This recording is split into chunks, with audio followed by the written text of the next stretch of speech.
بسم الله الرحمن الرحيم فأتت به قومها تحمله قالوا يا مريم لقد جئت شيئا فريا يا أخت هارون ما كان أبوك امرأ سوء وما كانت أمك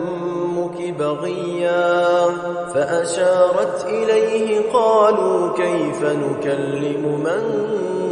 كان في المهد صبيا قال إني عبد الله آتاني الكتاب وجعلني نبيا وجعلني مباركا أينما كنت وأوصاني بالصلاة والزكاة ما دمت حيا وبرا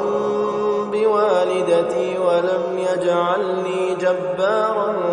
شقيا والسلام علي يوم ولدت ويوم أموت ويوم أبعث حيا ذلك عيسى ابن مريم قول الحق الذي فيه يمترون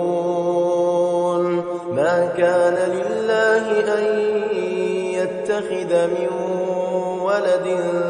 سبحانه إذا قضى أمرا فإنما يقول له كن فيكون.